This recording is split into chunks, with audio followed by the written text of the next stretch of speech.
Olá, alunos, bom dia, tudo bem com vocês? Tudo ótimo, tudo tranquilo?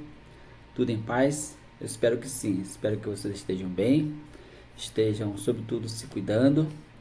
E aqui estamos nós, mais uma vez, retomando as nossas atividades escolares, agora num terceiro bimestre. Já se passou o primeiro, o segundo, né? Agora nós estamos iniciando o terceiro bimestre. Então eu espero que você esteja aí motivado, é, determinado a estudar cada vez mais, a focar nos estudos e espero que você consiga fazer um ótimo terceiro bimestre. Então, alunos, força, coragem, determinação e você sabe, né, que o estudo, a aquisição de conhecimento exige de nós, todos nós, de toda a comunidade educativa, muito empenho, muita força de vontade, muita ousadia. Você, aluno, você é conhecedor, você sabe que é muita coisa para nós estudarmos, né? Mas é dessa forma que a gente vai adquirir o conhecimento, compreender bem as matérias, o assunto. E hoje nós vamos estudar a iniciar um novo conteúdo, né? Novos conteúdos no terceiro bimestre.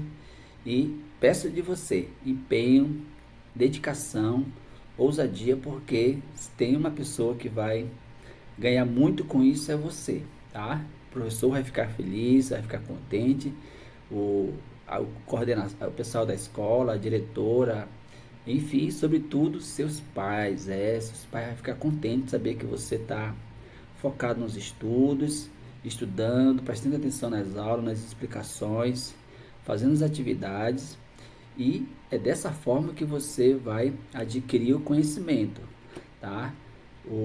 Você sabe que o conhecimento é a única coisa que a gente não perde nessa vida. Se você adquire conhecimento, você sabe o conteúdo, entendeu bem o conteúdo, a disciplina, é algo que você vai levar para a vida toda. Então, se tem uma coisa boa para a gente fazer nessa vida é estudar, adquirir o conhecimento, porque é um bem que nada e ninguém vai nos tirar. Para onde você for, você vai levar o conhecimento, a educação, vai saber viver melhor na sociedade, em casa, no trabalho, onde quer que você vá, o estudo, o conhecimento vai ajudar você a ser uma pessoa, um bom cidadão, uma boa pessoa, vai saber conversar, socializar, interagir com as pessoas de maneira saudável, de maneira educada. A educação também é para isso, para formar bons cidadãos, pessoas que interagem, que participam na sociedade. Então, eu sou o professor Denilson, é um prazer, é uma alegria, uma satisfação ter você nesse momento de aula. Então, vamos focar, vamos ler os conteúdos, interagir com o professor na medida do possível e dessa forma eu tenho certeza que você vai aprender e aprender muito bem, tá? Eu estou sempre disponível, sempre deixo você, aluno, disponível para interagir comigo, seja qualquer momento, que eu gosto mesmo de ver meu aluno crescendo, se dedicando, adquirindo de fato o conhecimento, tá? Então, conta comigo, pode contar comigo sempre. Estou pronto aqui para ajudar você no que for preciso, tá? E digo a você, eu sei que existe a dificuldade do dia a dia, a dificuldade da vida, mas acredite em você, acredite no seu potencial. Você é uma pessoa inteligente, você é uma pessoa capaz. E acredite também, sobretudo, acredite em Deus, acredite na presença de Deus na sua vida, na vida da sua família. Peça sempre a Deus livramento de todo problema, de todo mal, de todo perigo, de tudo aquilo que possa atrapalhar a sua vida, a nossa vida. Então, nas suas orações, tá? Na sua vida de espiritualidade, peça a Deus muita coragem, determinação, saúde, empenho, força, vontade, entusiasmo, tudo aquilo que é bom, tudo aquilo que vai ajudar você a crescer como pessoa, como ser humano, como cristão. Então, a você, pai, também que está me assistindo, me ouvindo, Força para o senhor, para a senhora, determinação, coragem, não desista, tá? Não desista da vida, apesar das dificuldades, dos problemas que a gente passa no dia a dia, né? Deseja você fé em Deus, sobretudo fé em Deus, depois coragem, determinação para enfrentar os problemas, a dificuldade que a vida nos apresenta no dia a dia. E conta comigo, conta com o meu apoio, conta com minhas orações e é isso que eu desejo para todos nós. E você, aluno, vamos focar no conteúdo? Vamos iniciar uma nova jornada de estudos, de empenho, dedicação. Conta comigo porque eu conto com você e vamos começar a nossa aula de hoje, a nossa primeira aula e assim a gente vai prosseguindo com os estudos, tá? Então vamos lá, acompanhe comigo aí com atenção. Assunto Lógica Aristotélica, página 6 a 11. Então, alunos, acompanhe aí comigo esse conteúdo, tá? É importante até para você entender melhor e tem umas partes aí que é importante você destacar aí no seu material, ok? A gente já refletiu sobre o que é lógica, né? É importante retomar alguns termos para a gente entender melhor a aula de hoje. Então, lógica é o estudo que serve para organizar as ideias de forma mais rigorosa para que não nos enganemos, tá? Em nossas conclusões. Então, tá aí, é um conceito, né? Muito bom de a gente compreender, né? Lógica serve para a gente organizar nossas ideias de forma que a gente não entre em contradição, de forma que as ideias sejam de fato válidas, tá? Então, a lógica, de fato, ela se preocupa muito com o rigor, com a veracidade das ideias, se de fato são verdadeiras, se faz sentido, assim por diante, tá? Isso é muito próprio do conhecimento, né? Muito próprio do conhecimento científico, do conhecimento filosófico, do conhecimento racional. Pois a lógica é uma, é uma categoria, vamos pensar assim, que está presente em todas as ciências, em todas as disciplinas, tá? De forma que o conteúdo de todas as disciplinas precisa ter lógica, precisa ter sentido, tá? Então, vale a pena nós compreendermos bem em que de fato consiste a lógica.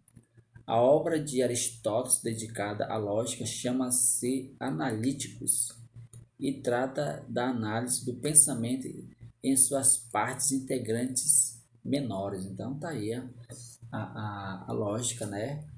Tá refletindo nessas aulas sobre a lógica na perspectiva de Aristóteles, fundamentado na filosofia de Aristóteles, que foi ele que criou a lógica, ele que sistematizou de forma rigorosa, com método, com análise, tudo mais, a questão da lógica, e de fato é necessário a questão da lógica, nós compreendemos bem as ideias, tá? Então, isso é importantíssimo. Vamos lá.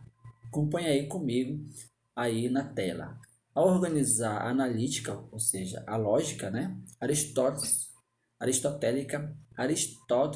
percebeu, aliás, estabeleceu. Veja só o verbo, tá, pessoal?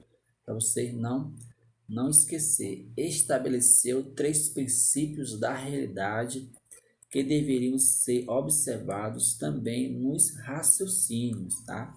Então, esses princípios aí, pessoal, já está dizendo princípios, estabeleceu três princípios que a gente não pode esquecer, nunca, jamais, tá bom?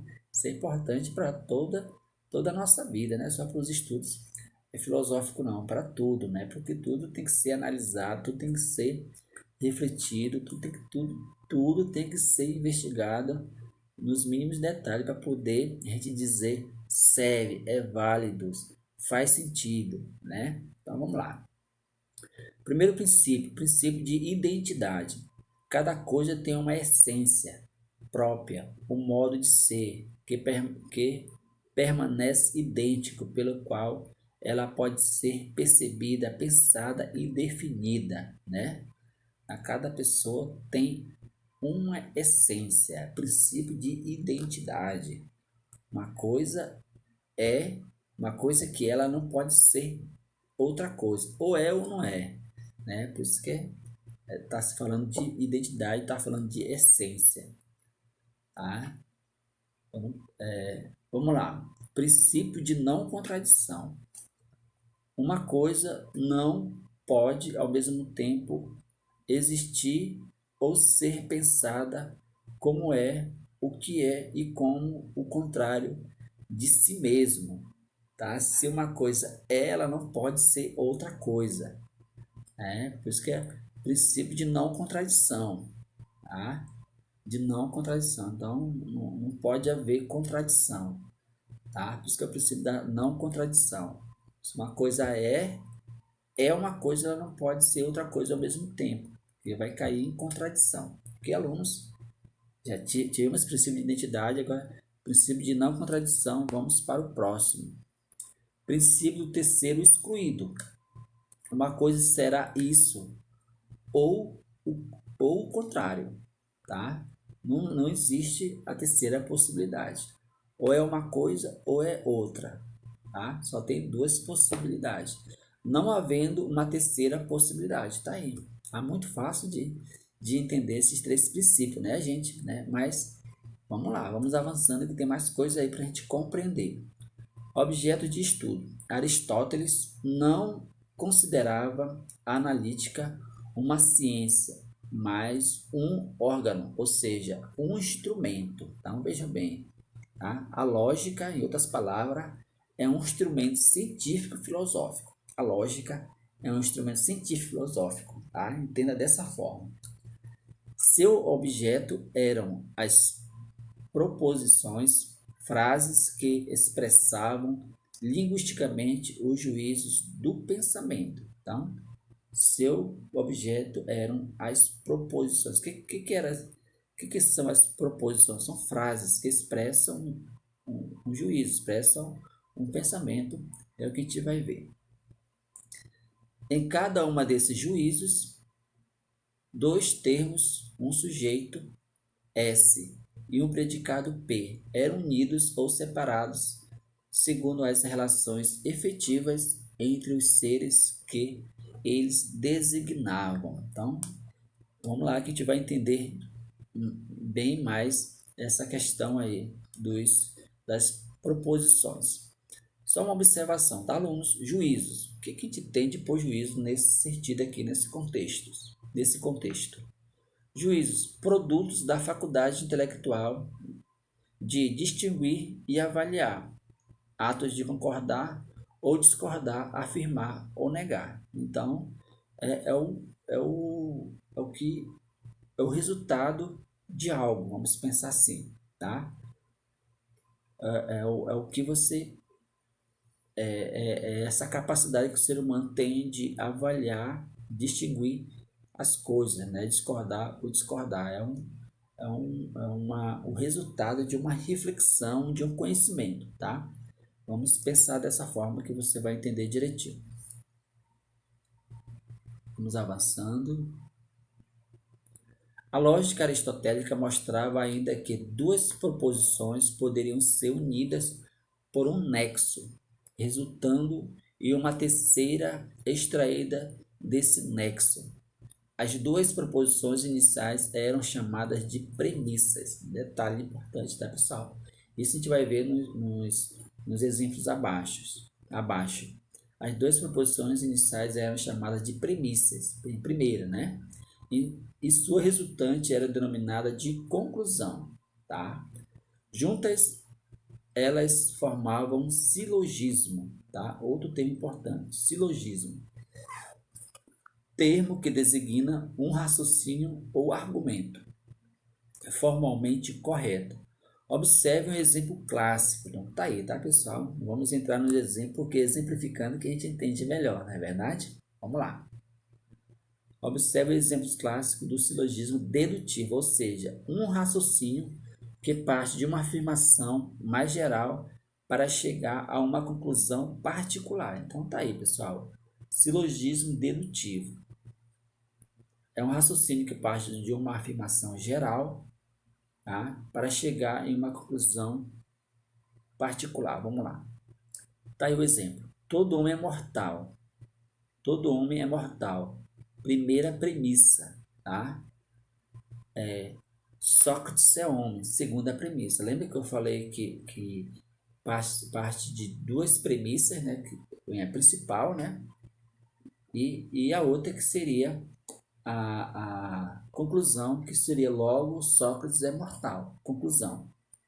Então veja bem, é um silogismo, né? Parte sempre do geral para o particular. Todo homem é mortal, tá? Geral. Primeira premissa. Então, Sócrates é homem, tá? Então, se eu afirmo que todo homem é mortal, eu digo que Sócrates é homem. Segunda premissa, conclusão lógica, aí que é o silogismo, né, para você entender. Logo, Sócrates é mortal, que é a conclusão, tá?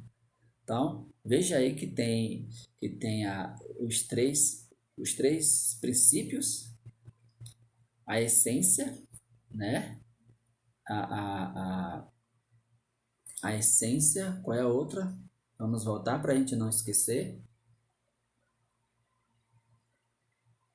A, princípio de identidade, princípio de não contradição e o princípio do terceiro excluído, tá? Então veja que nesse exemplo envolve esses três elementos, tá? Observação, tá aí. Eu coloquei a questão do silogismo só para você entender melhor, tá? Que a gente vai trabalhar muito sobre, a gente vai falar muito sobre silogismo nesses estudos. Nesse silogismo dedutivo, a afirmação da primeira premissa é válida para todo homem geral, como eu já falei para você, né? Dela decorre a conclusão válida para um homem particular. Então, é válido, é um raciocínio válido, tá? Então, aí não tem contradição nenhuma. Ok, alunos? Então, veja aí como isso aí é bem interessante para você compreender. Coloquei uma observação, né, para vocês entenderem melhor a questão do silogismo.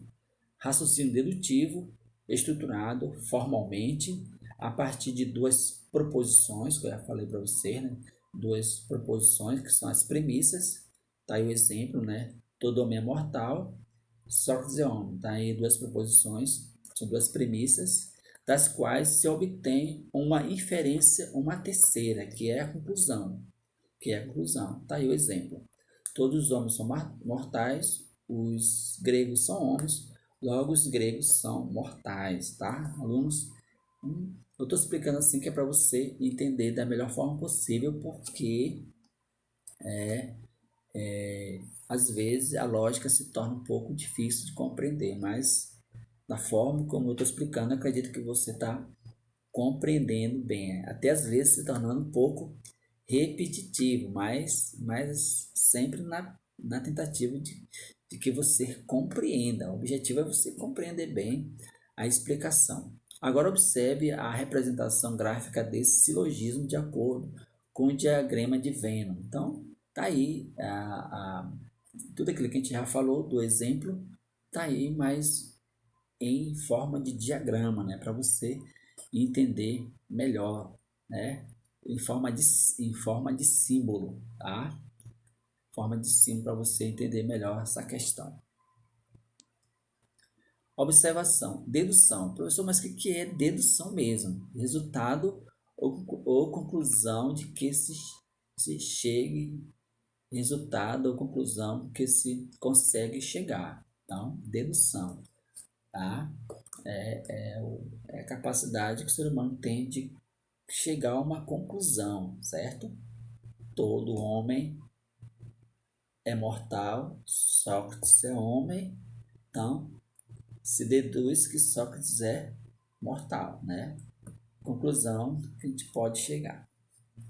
Classificação dos termos e das proposições. Como já foi dito, a lógica aristotélica, as proposições dividem-se em termos correspondentes ao sujeito S e ao predicado P, tá?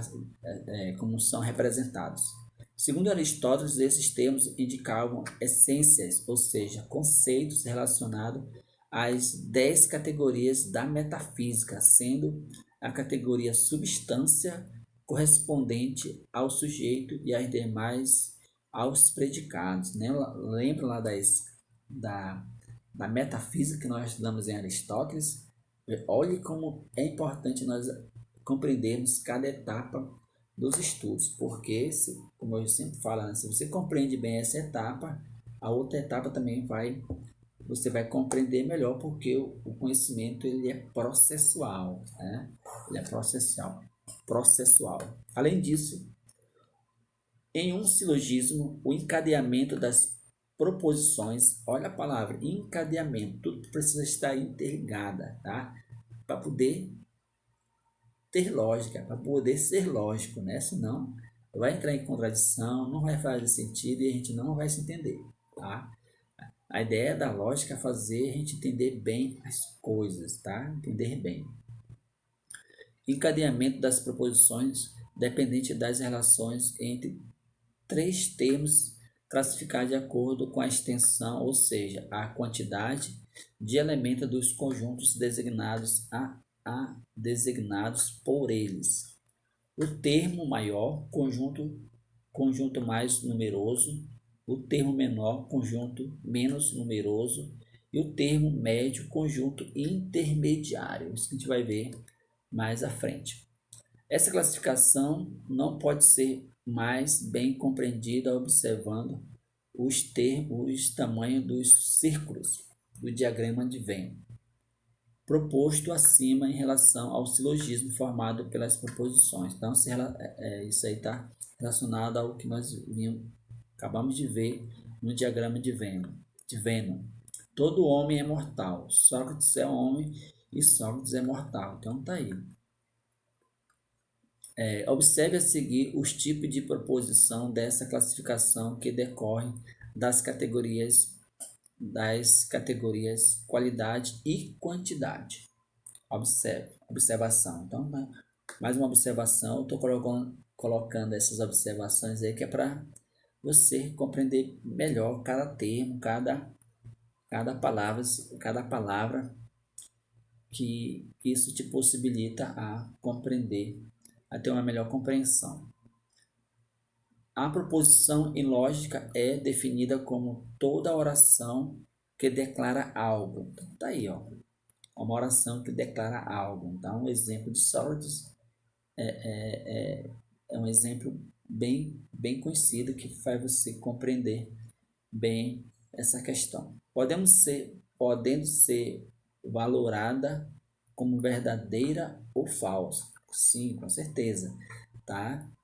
Através da lógica a gente consegue concluir. Olha só como isso é legal. A gente consegue chegar a uma conclusão, de dizer com firmeza, assegurar se uma coisa é verdadeira ou falsa, sem casos em que ela se encaixe nas duas opções.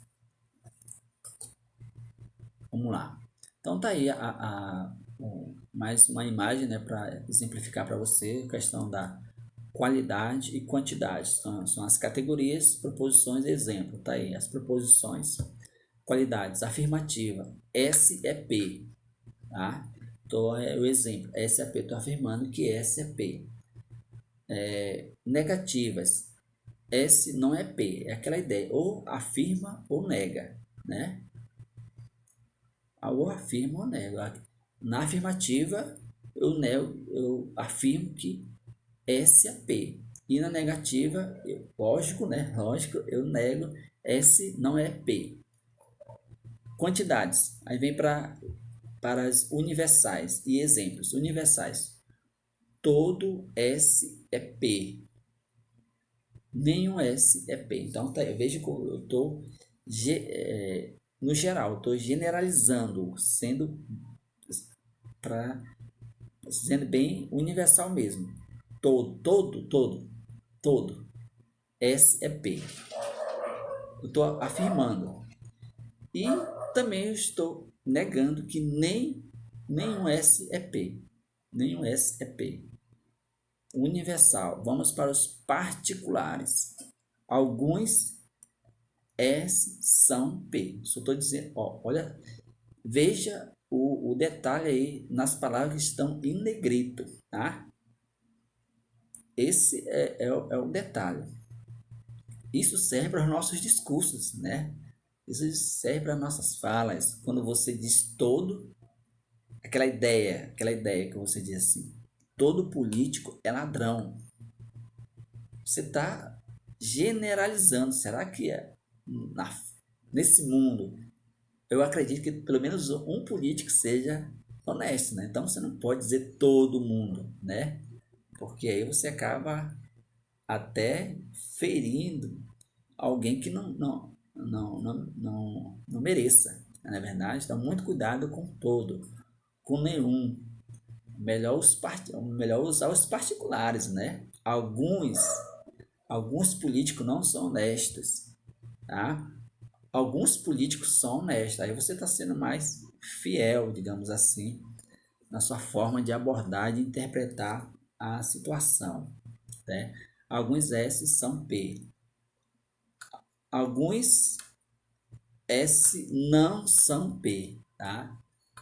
Singulares. Este S é P. Este S não é P. Então, aquela ideia, né? Afirma, nega, né? Mas já está mais particularizado, é mais singular. Este, né? Beleza, alunos? Legal, né? Acho que tá dando para você compreender. Isso resulta em 4 tipos de proposição. Então tá aí, ó. De forma simbólica agora, que a gente acabou de ver, certo? Lembrando que tem universais afirmativas, universais negativas, particulares afirmativas, particulares negativas. Então, detalhe importante, tá? Classificação dos silogismos. Para orientar a construção de um silogismo formalmente correto, Aristóteles apresentou as seguintes regras relativas aos termos e às proposições. Então, acompanha aí. Regras relativas aos termos. Silogismo deve possuir exatamente 3 termos. Nenhum termo do silogismo pode ter maior extensão na conclusão do que as premissas. O termo médio deve aparecer só nas premissas, nunca na conclusão. O termo médio deve ser tomado universalmente, ao menos em uma das premissas. Regras. Regras relativas às proposições. A conclusão de 2 premissas afirmativas não pode ser negativa. As premissas não podem ser todas negativas, pois daí nada se conclui. A conclusão segue sempre a premissa mais fraca, particular e ou negativa. As premissas não podem ser todas particulares, pois daí nada se conclui. Então, tudo isso é para a gente entender em que consiste de fato a lógica, e isso aqui a gente vai entender mais nas proposições que nós vamos analisar. Tá? A gente já começou analisando, mas a gente vai analisar ainda mais com um grau mais de dificuldade, tá, alunos? Por isso que a atenção de vocês é importante. Portanto, o filósofo indicava os silogismos apodídicos ou científicos, tá? Observação, né, sobre apodídicos são premissas e proposições não podem ser refutadas, questionadas nem negadas por resultarem de um raciocínio lógico. Então, se eu chego a um raciocínio lógico verdadeiro, Então, eu não, isso é apodídico, eu não posso negar, tá? É aquela ideia, né? Contra uma realidade, contra um fato, a gente não pode dizer o contrário, certo? Então, detalhe, atenção para isso aí. Científico para as ciências e a filosofia e aceitável o silogismo dialético somente no campo da retórica. Um detalhe importante, né? Que consiste mesmo o silogismo dialético. Vamos ver aí que é mais para a argumentação, para uma retórica. Afinal, eles estariam sujeitos a construir sofismas ou falácias, raciocínios elaborados com erros que passam despercebidos e resultam na persuasão sem compromisso com a verdade. Então, outra conclusão lógica que a gente chega, né? A lógica está comprometida com a verdade, né? Ou afirma ou nega. E veja que às vezes no discurso, na retórica, a pessoa com a ideia de querer convencer os outros, tá? Acaba falando coisas que não são verdadeiras, só para convencer a outra pessoa. Por isso que a gente precisa estar muito atento ao discurso, né? E porque sofisma, né? Ou falácia, né? Porque os sofistas, como você bem sabe, os sofistas eram especialistas em retórica. Tá? Por isso que ficou como sofisma, né? Ou falácias, coisas que não fazem muito sentido, que não são verdadeiros. Coisas que não são verdadeiras. Ok? Vamos lá, avançando. Os sofismas decorrentes do os, sof, os sofismas decorrentes do desrespeito às regras do silogismo, né? Ou seja, as regras da lógica, são conhecidos como falácias formais, pois surgem de imperfeições na forma de organizar as proposições e seu encadeamento. Então, surge de um erro, né? De uma contradição, tá? E devo dizer para vocês, tem muito sofisma por aí, pessoas se utilizando entre aspas, de um bom argumento, de uma boa retórica só para convencer o outro, mas não tem compromisso nenhum com a verdade. Legal, né? Então, que essa orientação fique para nós, prestar muita atenção no discurso, né, levando sempre em consideração a questão da lógica, se tem sentido, se tem encadeamento, para poder te dizer, afirmar, é verdadeiro ou é falso. Não existe meio termo, né? Não existe um meio termo, é ou não é. Então, tá aí, alunos, uma uma aula bastante importante. Espero que você tenha compreendido. Por favor, leia o material, leia o conteúdo e eu acredito que você vai entender muito mais ainda, ok? Façam as atividades da página 7, 10 e 11. Não esqueça de fazer. Em seguida, faça também o exercício em PDF que irei enviar para vocês. Foco nos estudos, tá? Dedicação, empenho, que o conhecimento, a cultura, o intelectual, a sua intelectualidade vai crescer, você vai obter o conhecimento e isso é muito importante para você. Grande abraço do professor Denilson. Até a próxima, se Deus quiser. Fique com Deus.